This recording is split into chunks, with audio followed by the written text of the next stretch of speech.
So you get into a conversation for this hour, which is Kere. Kere is in the house. Oh boy. Kere is in the house. And the other day they gave a notice, which is a validation of income and expenses in the income tax returns. And the guest who's here in the studio is the Deputy Commissioner, Maurice Oray. Good morning. Good morning. Karibu sana. Thank you. We are going to talk about what the notice was saying and ask the questions. But Jano, please give us the quote. The quote for today is by a Nigerian Ghanaian scholar called Amina Mama. And she said, "If we do not name our oppressions, they will disguise themselves as culture. If we do not name our oppressions, they will disguise themselves as culture." What comes to mind when you hear that? I find it difficult to relate it to taxes. As you would like to. As you would like to. Beyond tax, does anything else come to mind?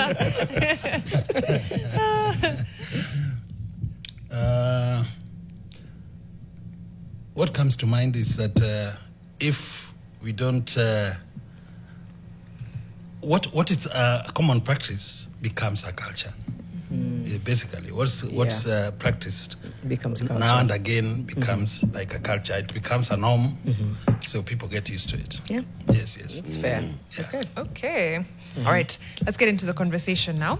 If you have not seen this public notice from the Kenya Revenue Authority, it is on the validation of income and expense when filing your income tax returns or when, doing your income tax. And it says very briefly that the KRA wishes to inform taxpayers, stakeholders, and the public that effective 1st January 2026, it will begin validating income and expenses declared to both individual and non-individual income tax returns against the following data sources: ETIMS or TIMS invoices, withholding income tax gross amounts, import records from custom systems. The validation will take place upon submission of the 2025 year of income / the accounting period return via iTax. So all your declared income and expenses must be supported by a valid electronic tax invoice, correctly transmitted with the buyer's PIN where applicable, subject to exceptions provided under Section 23 of the Tax Procedures Act and the Tax Procedures Regulations. Taxpayers are encouraged to request ETIMS and TIMS schedules of their current annual income and expenses from their designated account managers.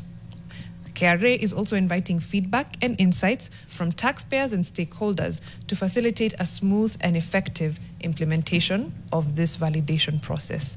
Hapo kwa feedback na insights, that's why we're here, as well as understanding. Chance and understanding, then now we can go to the conversation. But Maurice, good morning and welcome to studio.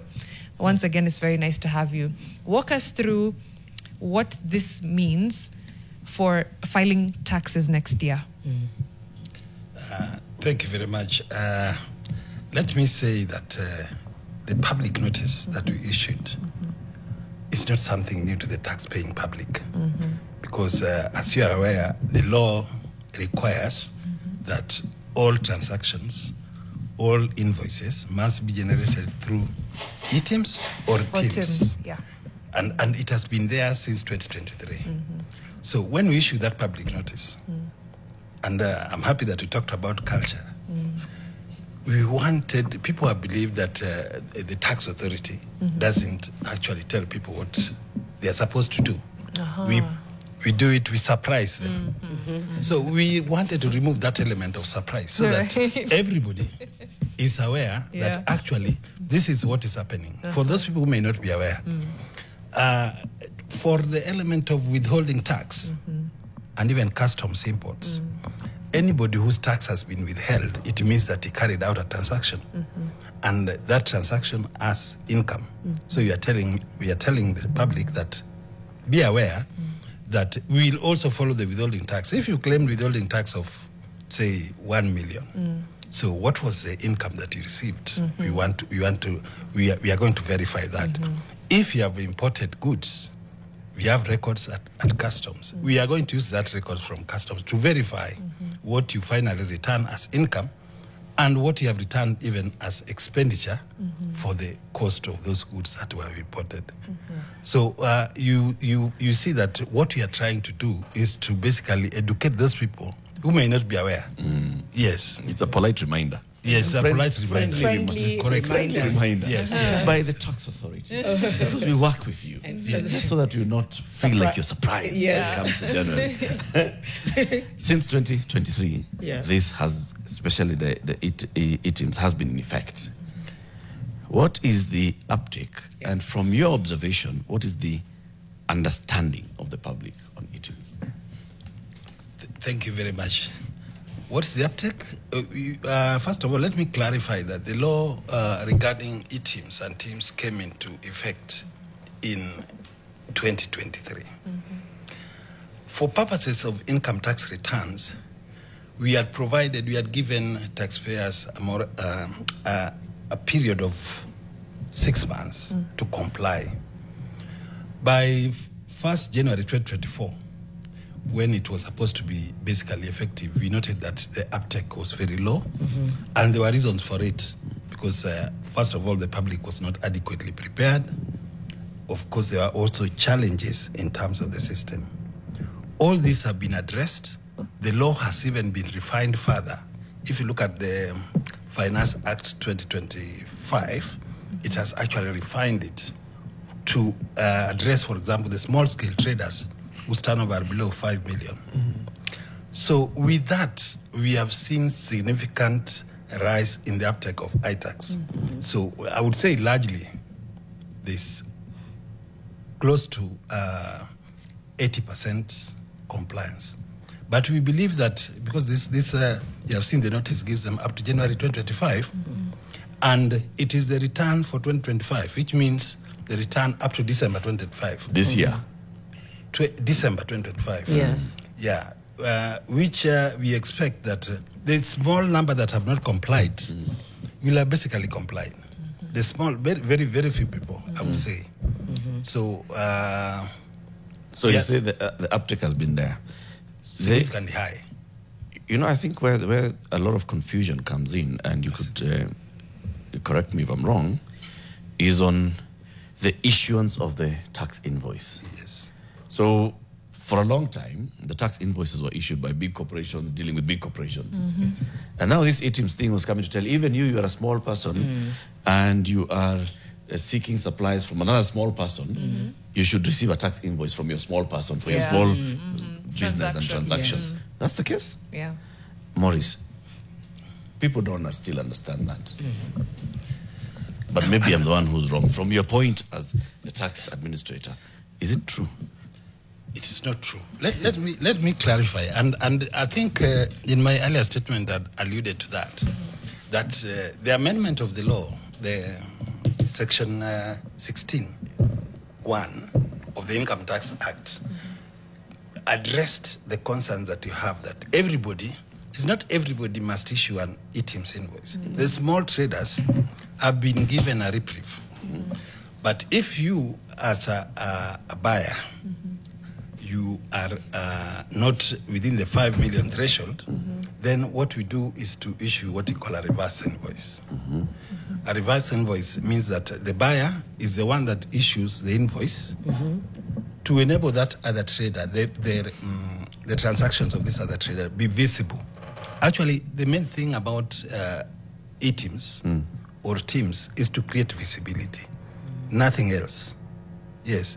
So the problem of of everybody not being put in ITIMS is not there anymore, because even if you are not able to generate an invoice, then the buyer will generate it on your behalf, particularly for small traders. So this can be done again on ITIMS. So Yes. I can issue a reverse invoice. Yes.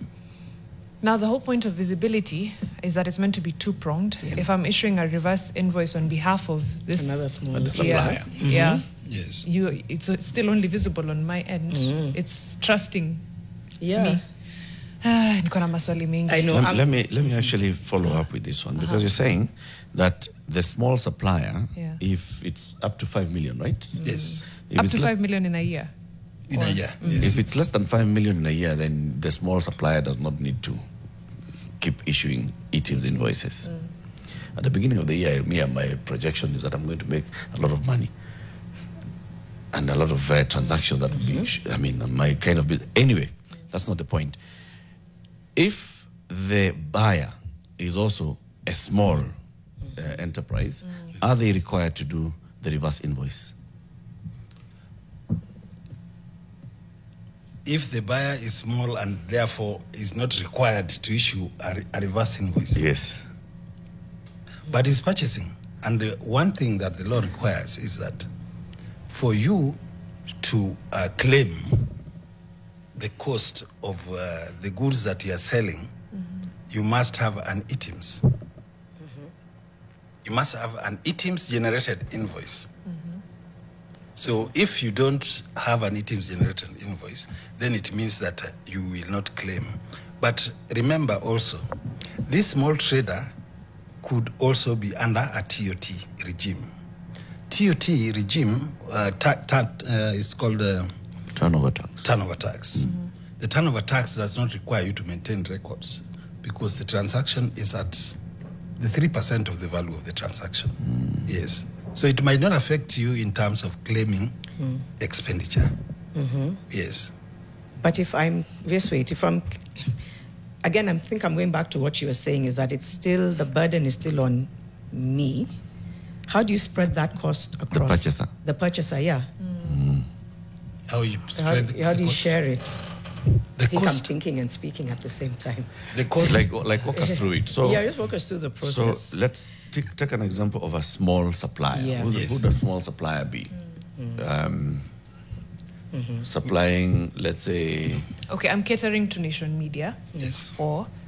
no, to a small organization. Oh, I'm You may end up catering. doing over 5 million. You're right. No, but I was going to just like. Yeah, so you're a only small to fix caterer. information. Yes, Small or you're caterer. You're a Caterer. small caterer to this organization, and so you're supplying. Okay, your turnover is going to be less than 5 million that year. Yes. Okay, then this other entity here that is purchasing is required now to be issuing the reverse invoices Yeah. to indicate that they have paid Mariam caterer, Yes. right? Yes. How do we know that they're not faking? Yeah. How do you know that they are not faking? Yeah, it means that they have to ask Mariam for Mariam's PIN. Yes. You have to ask for Mariam's PIN. Yeah. The PIN of the person you are buying from must be there, and the PIN, your PIN also must be there. Will Mariam see that I have lodged an invoice on her behalf With her PIN number. with her PIN number? Yes, because Mariam also has access to iTax. But does she check it? Does she check it? Yeah. Now, To be now, quite honest, now that that's- she knows she's not required, she's under 5 million a year, so she's not required to be issuing ETIMS invoices. So she doesn't know she's that not she going should on. check it. She's not going on the ETIMS platform. let me clarify this. iTax, whether you're a small trader or a big trader, you have your ledger in the iTax. Yeah. And you can access it. You can access it. So it means that even if you're a small trader, you can check whether that transaction is being reflected in your ledger. Okay. Yes. Yes. Because you'll use that to file your returns at Yes. the end of the year, Yes. which you are required So, to. but you have to constantly check. So the question is, does Mariam get a notification Yeah. when Janet files a reverse invoice claiming that Mariam has Catered. supplied? I feel like she using Because Yeah. the point here that Janet is trying to comply so that Janet can actually add this as expenditures, right? So at the end of the year, Janet will show, look at all my expenditures. Look, I fed people Yeah. through Mariam's catering PIN But number. Mariam should be that- notified. Yeah. iTax and will Eric send a supplied notification. paper and iTax will send a notification. Notification to both the buyer and the seller. Okay. Yes. So that they are aware. Because, if it doesn't, then people might actually They raise abuse the whole questions. process. Yes. Yeah, some people have argued that this is just KRA's way to expand surveillance. Surveillance, to me, I take it is KRA's ways of expanding compliance. Because the issue is about compliance, tax compliance. Yes. Surveillance, if it's surveillance in terms of ensuring that tax compliance is increased, then what is wrong with that? Yeah. If it's linked to compliance. Yes. Okay. Yeah. I'm trying to And widening get the this. tax base. And Yes. widening The reverse. Yeah. Sorry, I'm just on the. Thank you for adding that line. I'm on eTIMS. Yeah. I'm trying to see where this reverse invoice is found. Gojani login. Oh my word. Yes. Where exactly you can find how you can reverse invoice on the platform? Maybe you'll walk us through.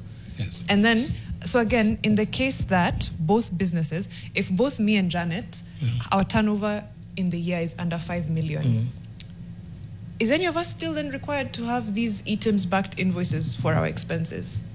That's a good question. Now, the question is, are you registered for TOT or you are in the normal tax regime? Normal, let's say normal tax regime.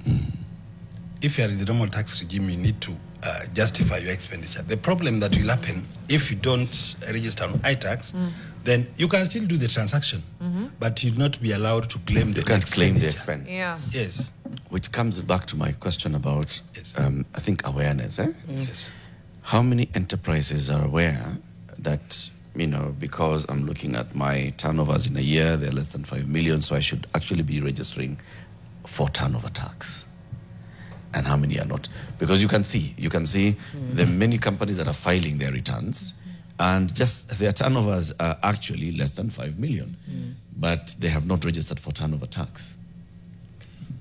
Is it many? Let me first of all say that registration for turnover tax is an option.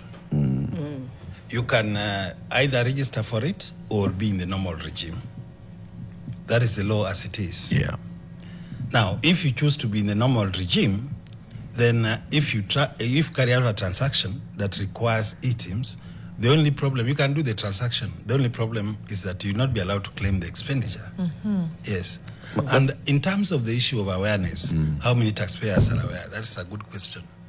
And I'll tell you the efforts that we have made as KRA to ensure everybody is aware about eTIMS. Everybody is aware about their obligation in terms of whether they should be on TOT or on the normal tax regime. But as I said, being in TOT or on the normal tax regime is a choice. It's choice. Yes. That's what I was saying, Maurice. That choice starts from awareness, Yes. right? That how many have not made that choice because they are not aware of the option. Yeah. And also how complex this is. Yeah. Because if you're not aware of that option, then you end up in this cumbersome other platform, which is cumbersome for a small enterprise, for Mariam caterers. And now she has to think about, I've got to generate an eTIMS, I've got to do this and the other, I've got to, when I'm filing, I'll have to claim this as expenditures, I have to prove these incomes, and so on and so forth. Yet, as far as she was concerned, she's trying to comply. Yeah. Only that she's complying with the cumbersome route, where there was an option of an easier route that she was just not aware of. Now, she's a good person. That takes me to the process, the process of registration. When you want to register as a taxpayer, because it's an easy thing, the system will ask you whether you want to be in turnover tax or in the normal regime. So you choose where you want to be, and of course it will be based on your turnover level. Then, in addition to the system, the way it's structured, we carry out sensitization across the country, particularly in this where there are dominant small traders. Yeah. We have a dedicated unit within the medium and small tax, the micro and small taxpayers unit. And actually in KRA we have got a division called Citizen Relationship Division. Right. That basically carries out communication and creation of awareness for all taxpayers. So in my view, maybe you might have a different view. In my view, we have done enough in terms of sensitizing taxpayers of their rights and their obligations. I don't know where we have not touched, but it's an issue that I can assure you that we have done You've enough done your best. groundwork. Yeah. We'll see whether people feel the same. I don't know if this question makes sense, but ask him, who do we reverse invoice in terms of transport costs by matatus? You see, those are, it's a legitimate expense. Whose PIN number am I using? No, it's because he said people have a fair understanding. Okay, let's see. So whose PIN number do I use so that I can expense my matatu rides? That is a very good question. These matatu rides are for? I'm heading to my biashara, to Mariam Caterers. I'm heading to and fro. Yep. My biashara, my everyday, morning and evening. Walk carefully, Mariam. Small trader? Yes. Mariam, walk carefully. What do you mean? Walk. Yeah, these questions that you're being asked. Tread carefully. He is leading you somewhere. He's leading me somewhere. Smile. Yeah. Anyway, let's continue. Maybe Mariam coming to Nation Center to work in the morning and leave in the evening. Not to deliver her. To go to her deliver. catering business. To go to your catering business. Yes. And you're a small trader? Uh-huh. You're a small trader? Yes. With a threshold of less than 5 million? Yes. If you are in the turnover, the TOT regime, then I you don't don't need the expenses for the matatu rides. Okay. You just put your turnover and then... but if I'm not in the TOT regime, I still need items. If you are not in the turnover regime, you need an items. Yes. By the way, the matatu sector are not exempt from items provisions. I'm not refusing, but just like I don't have I'm not on turnover tax regime. You are on normal regime. Normal, yes. You should ask for an items receipt from the matatu, because he's also in business, and the law says every business person. This? Okay, we're taking a break. Can you come back and break it down? Yes. To be fair, I think, maybe you're saying we're doing our best for people to be aware. Yes. But I think the nitty-gritties is where people are trying to understand. So let's see if we can come back. Maurice Oray is Deputy Commissioner, Policy and Tax Advisory, talking about the new income and expenditure notice. Do you have any questions? Send them to us. It's coming up to 8:30. We'll come back and continue the conversation.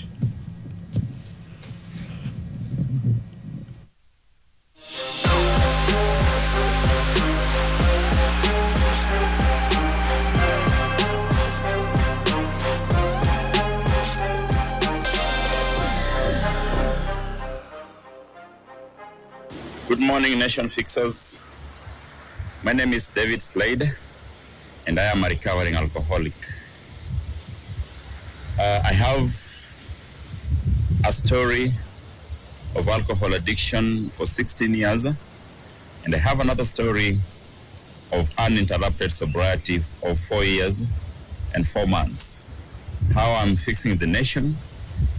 I am organizing for a Kindu Bay Sobriety Half Marathon, which will take place on the 23rd of December 2025, which will feature 21 kilometers, 10 kilometers, 5 kilometers, and 3 kilometers fun and walk family run. The marathon is set to create awareness on alcohol and drug abuse, and the focus mainly is on mental health. And I'll be willing to share my story of addiction for 16 years.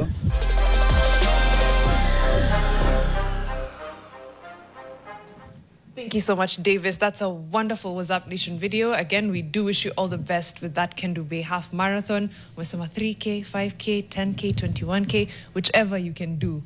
Who knows? And of course, we would love to have you on, and we'll definitely reach out. Send us your What's Up Nation video. Sasa naongea na wewe, Davis. Yes. Send us yours to 0112 500 400. 0112 500 400. Put your phone in landscape mode, flat, ivo vizuri, utuambie jina lako, uko wapi, and what you're doing to fix the nation. Could, for example, say, my name is Maurice Oray, and my bit in fixing the nation is ensuring that Kenyans have an understanding of how the tax regime works and that tax compliance is made simple. That's my bit in fixing the nation. 0112 500 400. Well said. Yes. There's a message here. I'll read it from one of the groups that we're on, and it says, probably not related, but back in 2022, there were errors in filing returns from KRA's end.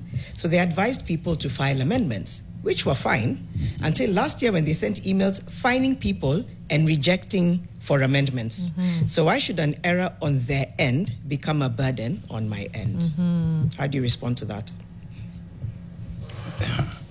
That is an interesting question, because I can't remember an error committed by KRA on tax returns in 2022. Okay. Yes. So if it could have been more specific to give us the error that KRA committed. Yes. Okay. Yes. We'll look into it. We'll, to see the exact error that they're saying, Yeah. and then of course the communication from then, the I think fines so. that they're saying they've been given as well. Another one. This is from Julian's, saying, you know what, the problem, we don't really have a problem with ETIMs. The ask some of us have made is that the implementation of Section 16(1)(c) of the Income Tax Act on deductibility be staggered based on turnover.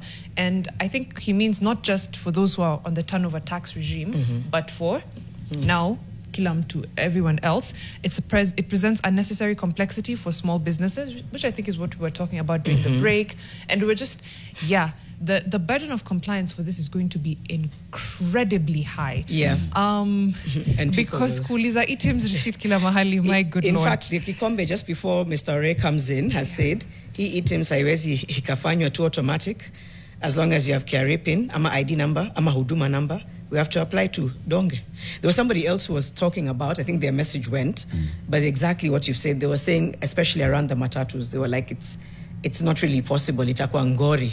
Ulizia kwa nini. I hope I've understood Julian's comment Right. correctly. Yeah, he's saying stagger it according to your turnover, even if it's not, you're not on the TOT regime. Yeah. Meaning, so that at a bigger level, you then have bigger expenses that are easier to claim for and to ask for ETIMS invoices. It's a lot easier to claim whatever, whether it's transport in the tens of thousands, hundreds of thousands from a cab provider or fuel and things like that, when you're operating at a certain turnover level. Compared to from a matatu operator, if he issued an ETIMS invoice for half the people in a matatu at any given time, the cost of compliance is just ridiculous. Maurice, what do you think?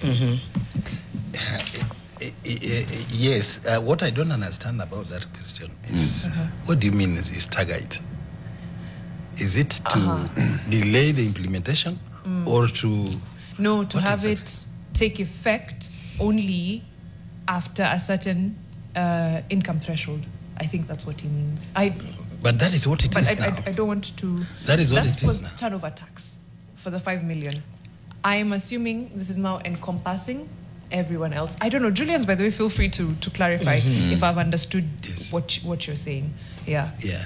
But let me go back to the issue of the matatu, matatu transport.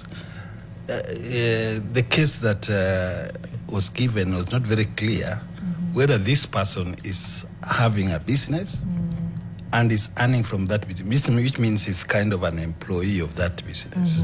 So in that case, the matatu, the cost of matatu will not be, you'd not be allowed to claim. And if it is claimed, it is a business that actually should claim the expense, not you as an individual. Yes. Yes. But the business would still have to have been issued an invoice, an ETIMS For the employee. Invoice. Sorry? For the employee's transport. No. Whether it is the business, there's still an invoice that's needed. Yes. Yes. So that invoice still requires the PIN number of this matatu operator, right? Yes, I want to take a situation whereby this matatu is transporting goods, not transporting employees. Okay. Because if it is employees, it begs a bigger question that whether the employees now, that cost is treated as a benefit. And therefore PYE applies. Okay. But if it's the goods, I say that every business, whether you're a matatu or any kind of business, you are required to be on ETIMS. Right. That is the bottom line. Yeah. So matatus need to have ETIMS. They are a business like any other business. Because if you look at Section 23A, it doesn't differentiate the kinds of business.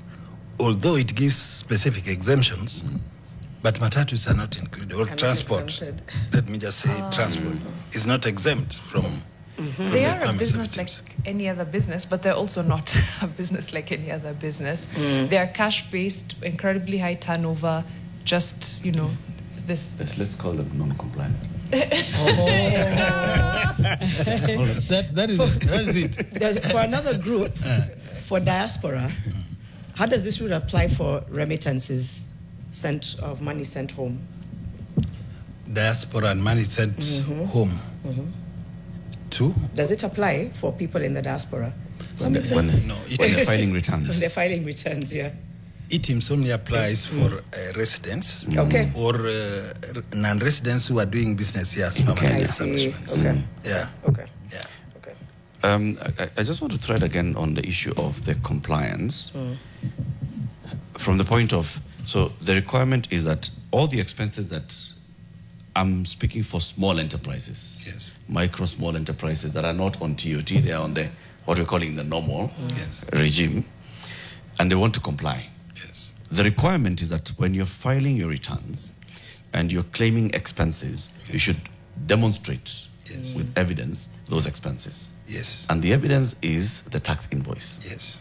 That I purchased this, here is the invoice that was issued to me by the seller of that service or good.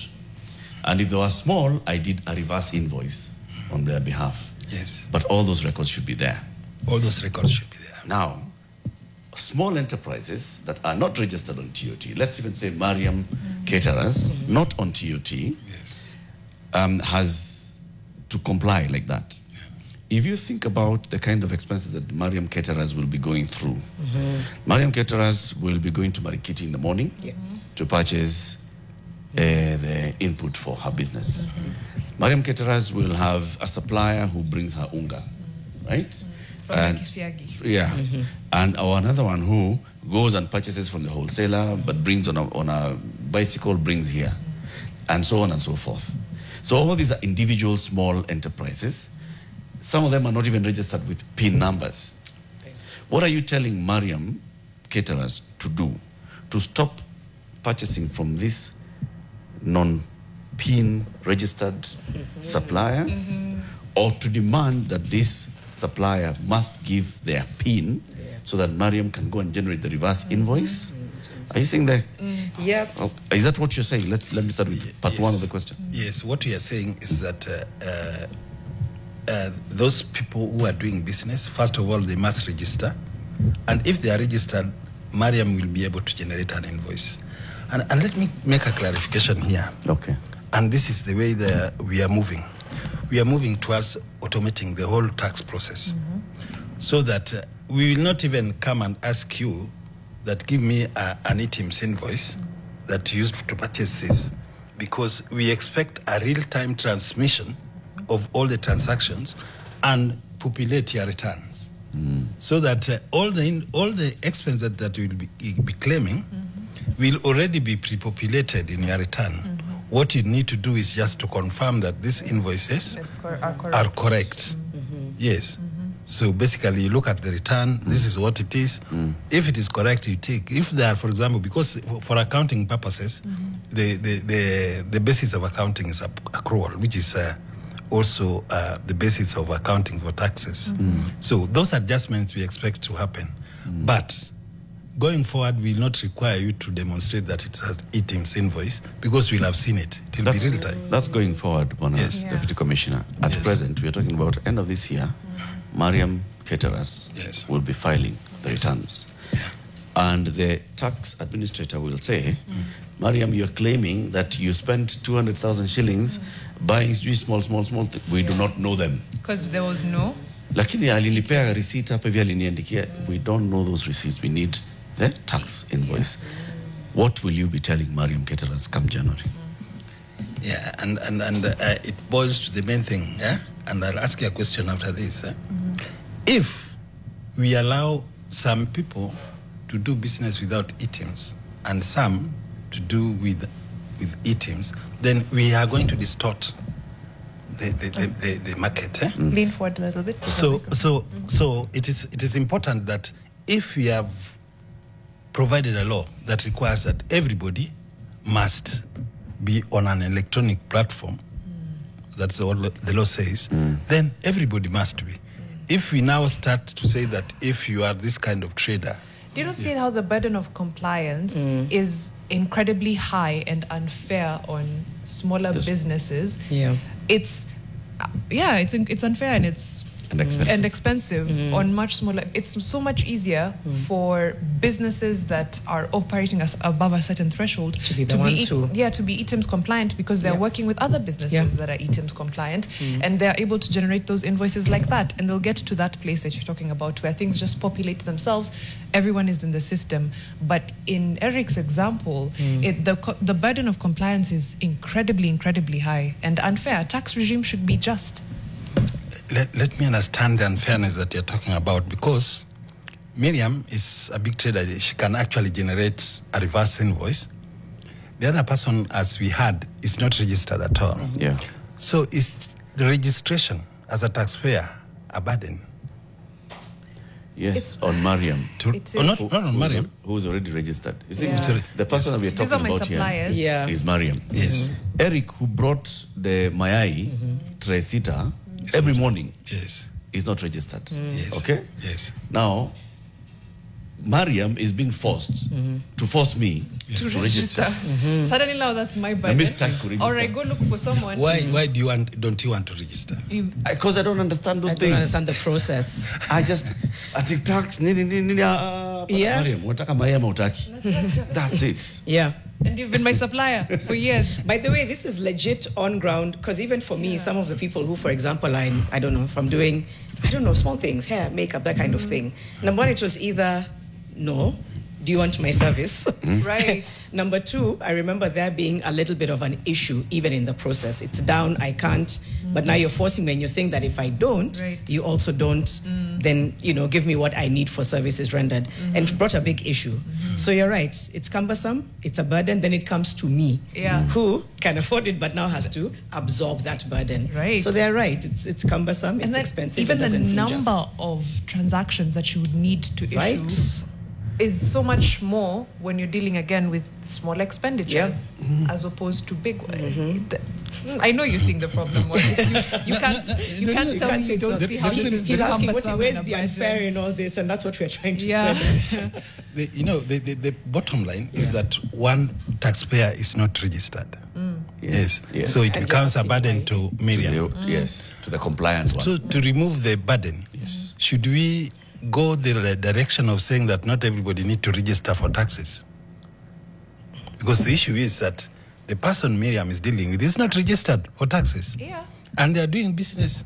I think for transactions below a certain threshold, I don't think we should really be doing this, honestly. I can see the conundrum that Kerry is in. Yeah. They're like, okay, so now are we saying that we should say, Eric, because we're unafanyanga tu mayai, you should not therefore register for tax. Yes. And you should not pay tax in this country. But how do you, I think Make it the simpler. burden is on you, Kerry, Yes. to reach out to Eric Yes. and not use Mariam to be your on-ground agent, enforcement agent. I mean, that's a because good that's way to exactly put it. what you're doing with this. You're basically forcing Mariam to force Eric to register for tax so she can be compliant. Yeah. And if Eric does not, then Mariam becomes non-compliant. And because Mariam has been trying to be compliant, Mariam is the one who will be penalized. Yeah. Mariam is the one whose expenses will not count, and so that expense will be counted as an income, which will be taxed. Yeah. So you're punishing Mariam for a mistake that is not hers, for a job that is yours. Yeah. For dealing To with tell Eric non-compliant. to register. Yeah. But we are punishing Mariam because she's dealing with non-compliant taxpayers. But why can't you directly speak to the non-compliant. Let's understand one issue. The basics of a tax regime, it should be just. What we're describing is incredibly unjust. But we have educated, as I said, we have educated all these traders, You have including the not. person supplying. You have not. I promise you, if we walk out into Kimathi Street right now, talk to people about this first of all, this notice, very few of them will even know about it. Talk to them about being ETIMS compliant. It is only when you are in formal settings that you are forced to, because you're dealing with a corporation that has a high turnover and they need to be compliant, so then you're forced. Again, the burden of compliance is on them to make you compliant. So back to just follow up on what Mariam is saying, let me integrate some feedback here. So Rosemary is saying all Kenyans pay tax via VAT.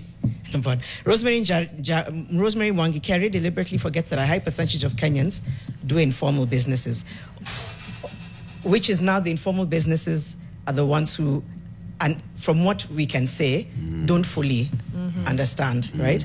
KRA deliberately forgets that. All Kenyans pay VAT. I think John Were is saying, I have someone supplying newspapers in my office every day. Another one is supplying flowers. Okay, now he's pushing back. He's saying, but they are registered. Okay. Good for them. Okay, good. That's good, yeah. Okay. So how do we do that at scale? Is that kind of what we're trying to do? How do we get every flower vendor? How do we get every flower vendor? Everyone's supplying newspaper Munga. Everyone's supplying, newspapers. To be... Without making it To the be registered. burden of the people they're supplying to. Yes. Yes, the issue of all of us pay taxes. It is true that all of us pay consumption taxes. Probably we need to go back and say what type of taxes are levied in Kenya. There's VAT, which is tax on consumption. If you are consuming something, you'll pay a tax. Now, the person who is earning income, that's now on the income taxes, also need to pay tax on their income. The consumer is paying VAT. You know, the business is not paying VAT. Let me explain that. The business doesn't pay VAT. It is a person buying from the business that pays that tax. Yeah. So how then do you tax the business? How then do you tax the person earning income? It is through income tax. So not all persons pay VAT. Yeah. Yeah, that is what the issue that the person who asked the question should understand. Not everybody pays VAT. Businesses don't pay. It is only paid by the person consuming. So we have got now the tax. Some businesses are consumers, though. Some businesses are final consumers. But you will find... When Mariam Caterers buys unga to bake mandazi, she's a final consumer of that unga. And the VAT she's now paying the VAT as a consumer. Yes. As a consumer, not as a business. Oh. Yes. So business here, you mean the one who's selling? The one who is selling. Okay. Yes. Yes. Okay. James Murigi, what happens to expenses we incurred in January 2025? Do we go back to request for those invoices? Now that you have been sufficiently informed, polite reminder by KRA. Yeah. And you're like, oh my God, I did not know this. Now What happens? Yeah. January 2025. Yes. Expenses you incurred January, all the way until expenses November. have incurred the whole year. Do I go Until back? I saw this until they notice. had Maurice, and they've now understood that this is what I should have done this year. So, Maurice, I didn't do it in April. What do I do? Let me say this. The public notice was to bring a clarification. It is not to bring something new. It is not new that you are supposed to be ETIMS compliant or to ensure that the imports that you have made from customs are supposed to be declared in the return. It's not something new. The public notice was a clarification. Yes. Speak to Milan Abagat, who says, kindly let them know we have transporters and suppliers who are willing to stop doing business with us as soon as we ask for ETIMS. This is completely unfair. Are you getting to understand that a lot of people may not fully understand this or find it unfair or find the burden of compliance high? Because this is a real life situation of somebody saying, there are suppliers who say, we don't need to do business with you if you're always asking us for ETIMS. So there's a disconnect. From everything you've heard here, where do you think it lies? Do you admit that there's a communication, compliance, burdening of compliance disconnect? I think probably the message has not sunk to some people because one thing, the issue of compliance if you're a registered taxpayer, you should actually comply. But there's also a business angle that businesses need to look at. In case you are not VAT compliant, then you'll also lose customers. Because customers will not come to you if you're not VAT compliant. You lose customers. So I think the right thing is for you as a business to just comply. Again, I want to say very clearly that the burden of compliance is almost zero, because the system itself is not, you don't buy the system. The e-Teams is actually a web-based solution. Yes. So is the compliance the issue of registration for tax purposes? What is the burden? Time. Time and the burden is the cumbersome nature. What is cumbersome? What It is time. First of all, e-Teams is not an easy. Even generating an invoice will take you a minimum of 10 to 15 minutes. When you are doing it with slow data, no data, etc., when you're doing it on USSD, I don't know how long that takes. When you're doing that multiple times a day for multiple transactions, that is a lot of time. The burden of compliance is high. It's incredibly high. In terms of time? Yes. And time costs, right? I mean, I saw Time is somebody money, just quite saying literally. time. It's Yeah. if the business is high It means turnover. you have to have somebody there to do that bit as Mariam brings mandazi to Nation for her to buy. So she has to have somebody who is now just dealing with, where Eric will let him tray. My tray ngapi? Let me generate a reverse invoice. Nipatie pin. Let's say even Eric is compliant. Nipatie pin. Mariam is running a small business. She is trying to make mandazis and cakes and all to sell and to zururisha them in this town. Her people in the kitchen wanakanda unga for the next one. Now she has to have somebody to do this. Yeah. That's it. Like, even learning how to generate invoices on e-Teams, it took me, and I don't say I'm the brightest person, but I don't think I'm the worst either. It took sitting with someone from care at JQuat Towers, walking me through the system. It's not an intuitive system that is so easy to use the way you would like to believe. That it took me 2 sit-downs that I could be able to do it for myself. I still know people to this day who can't generate. Who struggle. And again, it's not because they're not smart. It's just because it's hard. And Maurice, as we wind up and even just following up, just want to get some more feedback. I ask on behalf of all cereal farmers. This is Collins Lel. Do they have to file income tax after selling their produce to cereal stores or millers? Another question is, when is someone supposed to file nil returns? Okay. And there's a final one from Gena Mutava. Yes, SMEs have a problem because their landlords will not transfer KPLC and water meters to their names, so the expense is reflected on the landlord's PIN and not the SME. Yeah. So speak to Collins Lel, asking on behalf of all cereal farmers, do they have to file income tax after selling their produce to cereal stores or millers? And speak to Ngina, who is saying, the expense is reflected on the landlord's PIN and not the SME. As we wind up, because we're out of time. Thank you very much. For cereal farmers, do they have to file returns? The question is, do they have income? Okay. If they have an income, then they have to file returns. They have also to be e-Teams compliant. Okay. Yes. Okay. Yeah. For landlords and tenants, the owner of the business is who? Is the landlord, isn't it? No. So the landlord owns the premise. The premises. But then Mariam's caterers is housed in this premise. Yes. Mariam is on who pays for water and power for her caterers. But it is registered with the landlord's PIN. Yes. So how will Mariam claim this as Mariam caterer's expense? That's the question. I would say it largely depends on the agreement between the landlord and the tenant. If the meter is in the name of the landlord, then you expect that the landlord is the one that will pay for the water charges. But it will, the landlord will load it on Miriam's rent payment. Okay. So if the landlord decides that the meter should not be in my name, it will be in Miriam's name. So where then is the problem? The problem is that the landlord is not loading this as a combined cost for rent for Miriam. She has told Mariam, ndio hii mita ya stima lipa. Bili ya stima ni lipa. Fanya 888, lipa stima. Lipa stima. Mariam pays to that account. Yes. But the account reads landlord. Mariam wants to come and claim, I paid 3,000 shillings in January for electricity. KRA does not see where Mariam paid for electricity.